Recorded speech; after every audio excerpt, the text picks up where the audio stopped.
What is up guys, welcome back to my channel. Today we're unboxing this classic Iron Man from Hot Toys. This is probably the most authentic and accurate recreation of the comic version Iron Man Hot Toys have made by far. This figure is an exclusive edition to commemorate the 60th anniversary of the debut of Marvel's Avengers comic. The quantity of this one is quite limited. There are 200 pieces available in Hong Kong and 310 pieces in mainland China. On Sideshow, the amount is probably around those numbers as well. The look of this toy is same as the original Iron Man and the stealth version that was previously released. While the previous two, including the original War Machine, still had some elements of both the movie and comic book styles in their designs, this one is just purely a 2D comic book style look. Let's start with the packaging of this toy. It came with a brown shipping box on the outside, and the cover of the inner box is very colorful. It's similar to the packaging of the original Iron Man, but with a stronger cartoonish vibe. I've also made reviews for the original Iron Man. If you like a deeper dive into the design and history of this armor, feel free to watch these two episodes together. Besides a large character portrait on the front, other elements such as the text font and the small photo in the upper left corner mimics the layout design of the comic book covers. Hot Toys also put the product serial number into the position where comic books typically display its issue numbers. It's a really fun Easter egg. As this product belongs to the comic product series, the serial number begins with CMS.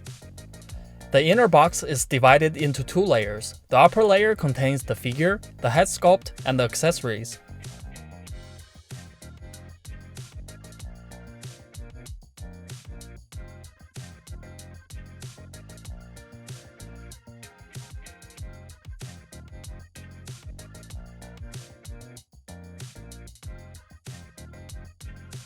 The lower layer contains a stand and the special edition's exclusive suitcase.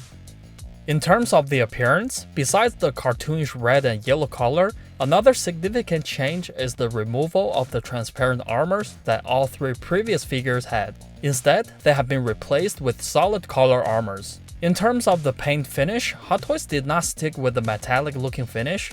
They chose a completely plastic textured finish. While the figure looks like it's made of plastic, it still remains all the metal parts as it's one of the die-cast products. On the areas like the thighs, upper arms are still made of metal. The main body of this figure weighs around 760 grams. For reference, a similar sized Mark 85 weighs around 890 grams. All the removable armors remain the same. The battery compartment and switch for the head is under this piece of armor. Arc reactors is under this one.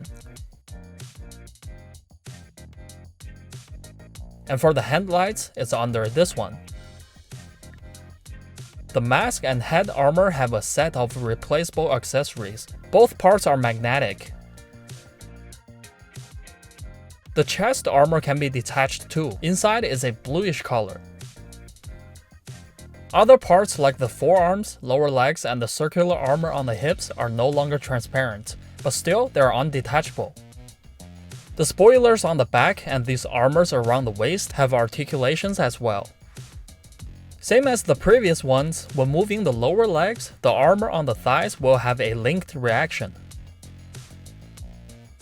In order to have a more accurate comic-style look, this classic Iron Man's arc reactor no longer has the honeycomb patterns. And because the outer transparent piece is yellow, so the light is in a yellow color. It's a bit different from the eyes color, and since the mask is missing a layer of metallic paint, the light can go through the mask, makes it look a bit awkward.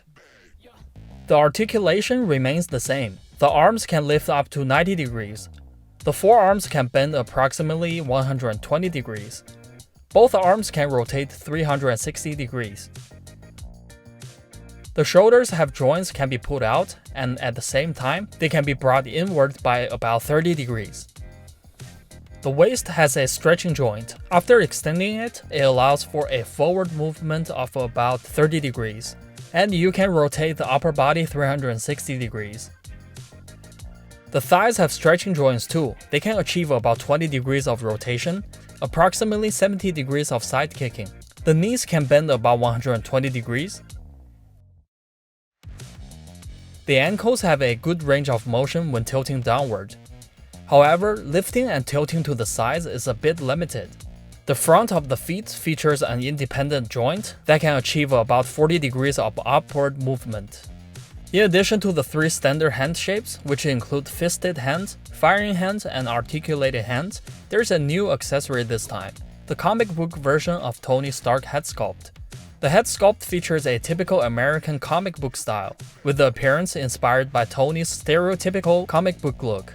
It has this very handsome, manly face, with a rich boy hairstyle and his iconic mustache. The making and painting on this head are excellent, and the hairline does not have the feathering effect paint like the movie version. Just like the armor, the overall look of this head is very cartoonish.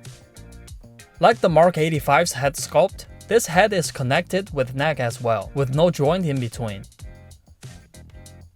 Additionally, the head does not come with a neck cover like the movie versions. You can simply remove the helmet and neck and then attach the head sculpt.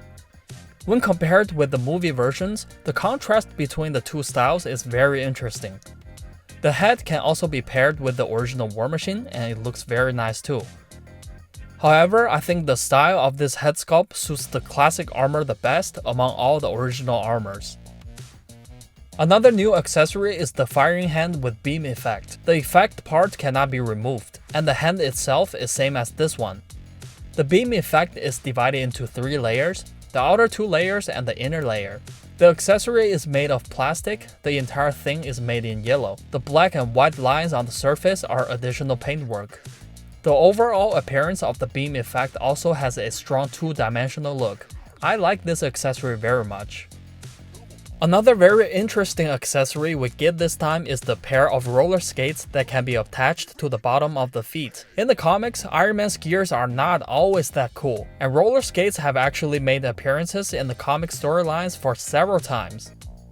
Both wheels are blue and they have real rotating capabilities, but they are a bit tight and require some force to turn. On the top surface, there are letters to indicate left and right, and you can simply insert them into the slots on the bottom of the feet. Once attached, the toy must be paired with the base to stand firmly. With these 2 wheels, you can pose the figure in some really funny and unique poses.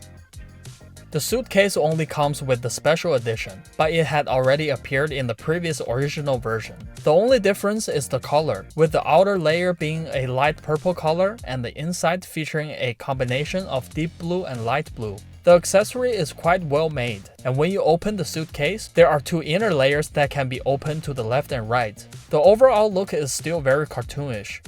However, this time, the holographic screens from the original version are not included.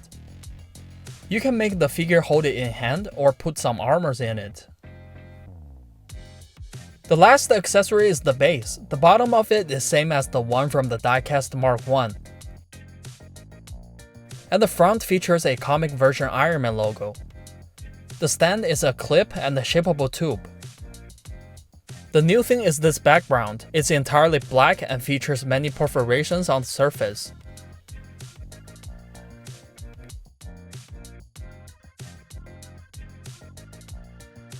It has magnets hidden at the bottom, allowing it to be easily attached to the surface of the base. Overall, for people who like the appearance of this armor, I personally would recommend getting the original version. This comic-style classic version is more suitable for collectors who have a deep interest in the comic books or die-hard Iron Man fans, since this one is more of an anniversary product. The head sculpt is very unique and the armor color is very eye-catching. But as mentioned before, the amount of this figure out there is quite limited, so if you truly like it, better start taking actions now, and I wish you all can get one for yourselves. Alright, there you have it, the classic Iron Man from Hot Toys. I hope you all have enjoyed the video. If you did, please like and subscribe. I'll see you guys in the next one.